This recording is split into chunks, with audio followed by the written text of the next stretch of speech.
What is going on, everybody? AHS Rules back again with another video. We're here for another weekly ROH TV review number 27. Now, this episode of Ring of Honor is shorter than usual, but we do have a lot of news to break down. Most importantly, in the title of this video, we have new Ring of Honor Tag Team Champions. Now, they were not crowned on Ring of Honor television. They were crowned at All In, one of the biggest wrestling events of all time, on the 0 hour, when Adam Cole and MJF defeated Aussie Open to win these tag team championships. And then they obviously, if you don't know, they went on to main event the show in a one-on-one match for the AEW Championship, in which MJF retained. So from the Ring of Honor side of things, Adam Cole is now a Triple Crown champion, as previously he was a television and world champion, and now he's the tag team champion with MJF. And I just wanted to get that out of the way. We have new tag team champions, and they already have a title defense set, as this Sunday is All Out. That's the other part of this news section, is that we have several Ring of Honor related matches announced for All Out. So the first one to talk about is Adam Cole and MJF defended the tag team championships against a tag team to be announced, as there's going to be a battle royal tonight on Rampage. I already know who won. I'm not going to say in case you actually care that much, but if you want to know, you can find that information out. But the tag team titles will be on the line this Sunday at All Out.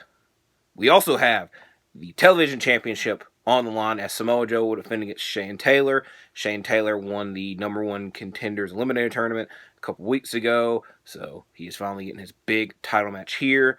And then another match that was kind of teased months ago, but to actually get this match, I feel is weird timing, but better late than never. Eddie Kingston and Katsuyori Shibata versus Claudio Castagnoli and Wheeler Yuta. Now, if you watch Supercard of Honor, the main event was Eddie Kingston versus Claudio Castagnoli. Claudio won. And then after the match, Wheeler Yuta came out, and it seemed like they were going to attack Eddie, or possibly, we don't know what they're going to do, because Katsuyori Shibata, who defeated Wheeler Yuta earlier in the night, came out and stood side by side with Eddie. So it was kind of, these four men were all involved in that last part of Supercard of Honor. And then obviously it wasn't like officially announced, but like it's been spoken upon that Eddie Kingston and Claudio were going to have another match at Death Before Dishonor, but Eddie was in the G1 Climax, so he couldn't participate. And then we had that whole Mark Briscoe's Fest Claudio, and then it ended up being the Bastard Pop Fest of Claudio at Death Before Dishonor. So until recently, with Eddie coming back from the G1, he has reunited his hatred for Claudio Castagnoli, and every chance that he can, he will make sure you know that. So this Sunday, we've got a tag team match. Last thing, this was talked about on the media call. It was not officially announced, but there's a possibility that the Ring of Honor Women's Championship is on the line, with Athena defending against Billy Starks, but they do not know if that's the case because Billy Starks is injured, so that match is not officially announced. I also am not the biggest fan of this, because Athena and Billy Starks just started like as a tag team last week, and it just seems like they might be rushing into having this one-on-one match out of nowhere. But maybe I was just looking too much into that, but who knows. So a lot of hot topics to talk about with Ring of Honor, most importantly the new tag team champions and the matches for All Out this Sunday. So let's get into this episode of Ring of Honor. This is taped weeks ago. I don't know the exact location of these. I don't think it matters in the grand old scheme of things. But the first matchup, I put it in the title of the video because I already had the thumbnail made. I thought it was going to be the main event, but it's the opening match. It doesn't matter that much. For the New Japan World Television Championship, Zack Sabre Jr. versus Metalik. This match was announced last week, and it also is a match that is 7 years in the making, as these two men competed in the Cruiserweight Classic, in which Metalik was able to come up victorious in that matchup. And I thank Ian Riccaboni for doing the math on that, because he said it during the matchup. This match starts with a lot of wrist locks by Sabre until Metalik is able to hit a dive to the outside. Metalik hits a tornado DDT for a 2 count, and then Metalik attempts an elbow drop off the top rope, but is caught by a Sabre armbar that submits Metalik and leads to Zack Sabre Jr. getting the victory. I will also say, Zack Sabre Jr., one of the most underrated talents in wrestling today, and maybe over the past 10 years. I do find it a little bit funny that he competes more on Ring of Honor than AEW because he's one of the bigger names in New Japan. He is a champion in New Japan, and he competes on ROH more than AEW. So I feel that is something that I appreciate. So I thank him for that. I was going to thank the company as well, but I started coughing. Next matchup is Josh Woods versus John Walters. Very fitting matchup as both men have the same initials and both men are former Pure champions. But this was a very quick match in which Woods was more aggressive than he normally is, and he wins the match with a Woods lock. I'll talk about it now. Later on in the show, he's interviewed with Lexi Nair as he was accompanied by Mark Sterling in this match. A couple weeks ago, he said he didn't want to be, but he was. But Mark Sterling has stepped his game up and had Josh Woods facing better opponents, as last time he faced Silas Young, and now this time he faced John Walters, and he wants him to keep that up. Next matchup is Lee Moriarty and the Workhorsemen versus Invictus Cash, Lord Crew, and Beef.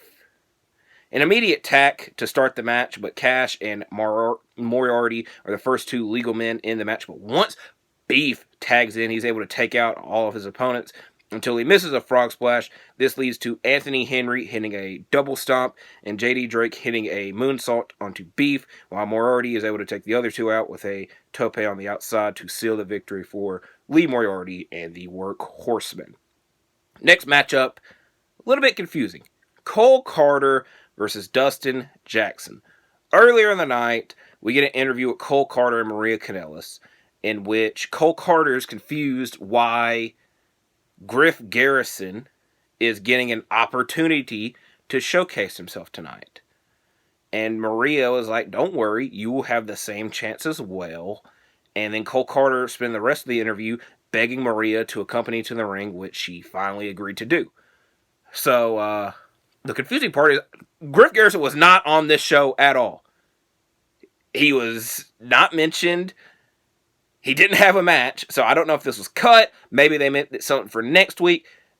Nothing about Griff Garrison was on this show. So why he was talked about, I don't know. Maybe also they were referring to the match last time around. But the way I understood it was Griff Garrison was going to have the same opportunity as Cole Carter. That didn't happen. So maybe I'm just an idiot. But this match was very short, with Cole Carter winning it with a reversed body slam.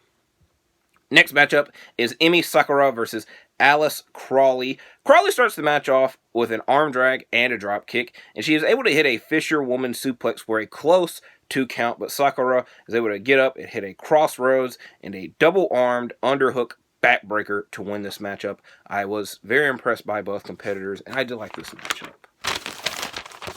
Alright, now we have the Spanish Announce Project, Angelico and Serpentico versus the Outrunners, Turbo Floyd, and Truth Magnum. Now, they showed the graphic for the tag team #1 Contenders Battle Royal tonight on Rampage, in which the Outrunners are in that match. But I looked at the graphic. I do not believe the Spanish Announce Project are in that match. But Serpentico and Truth Magnum start this match off. A majority of the early part of this match is the Outrunners keeping Serpentico on their side of the ring until he's able to get the tag to Angelico. Serpentico is able to dive onto Magnum on the outside, while Angelico has a hammerlock locked in on Floyd to win the match. Now, the main reason I mentioned the Tag Team Battle Royal is the Outrunners lost this match. The Spanish Announce Project won this match, yet the Outrunners are in. But again, maybe I'm just blind and deaf because of the whole promo thing earlier, and now looking at the graphic, I don't believe the Spanish Announce Project were in it, but I digress. Next matchup is Marina Shafir versus Angelica Risk. Both try to be the aggressor early, and it just seemed like neither knew what they were doing, they're in. It didn't matter. Shafir ended up on top as she is able to throw down Angelica Risk and dominates the matchup and wins the matchup with a judo throw and a body triangle. It was like Risk tried to start the match off by attacking Shafir. Shafir's like, I ain't letting that happen. And then they just stood there for a second like, what are we supposed to do? And then Shafir got the advantage after that. But now it is time for the main event, 6-man tag team title match. The Embassy versus Action Andretti, Darius Martin, and Lee Johnson. I feel like we have seen this match several times, and I will say this once again.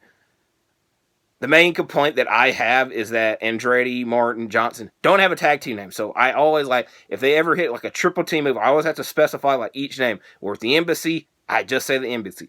Also, I call them the Embassy because if we were talking about AEW, I'd call them the Mogul Embassy. But when I'm talking about Ring of Honor related stuff, I just call them the Embassy. That's just a little small thing I wanted to say. But the Embassy see the sneak attack happening by their opponents, with Cage and Martin being the first two legal men. The Embassy dominate the early portion of this match, with keeping Lee Johnson on their side of the ring until Toa misses a splash in the corner, which leads to... Oh my god, I wrote the wrong name down. Who fucking came in? Alright, so I did write down Moriarty. Moriarty is not in this match, but he does share the same name as Lee Johnson. But who was the one that tagged? Actually, Andretti is the one that tagged in. Lee Johnson tagged out. So back to where I was. Is able to get the tag into Andretti. Martin, Andretti, and Johnson spend their time attacking the Gates of Agony, but they did not see that Brian Cage tagged in and that he's the legal man. And so then, once they realize this, they spend their time focusing on him, which included Andretti and Martin holding Cage up while Lee Johnson hit a cutter off the second rope, but Toa comes in and breaks up the pinfall.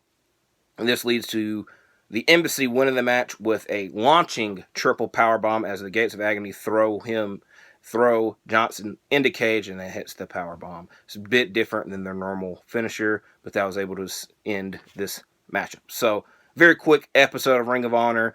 Like I said, I'm going to go through the opening one more time to wrap this up. So, new tag team champions, MJF and Adam Cole. They will be defending those tag team titles Sunday at All Out. Samoa Joe will also be defending his television championship against Shane Taylor. Eddie Kingston and Katsuyori Shibata team up to face Claudio Castagnoli and Wheeler Yuta. There's a chance that Athena and Billy Starks have a matchup. If you want to hear me talk about All Out, I'll be doing a predictions video tomorrow. So if you want me to go like really in depth with it, I will then. So thank you for watching this video. Please like and subscribe. And I'll see you in the next one.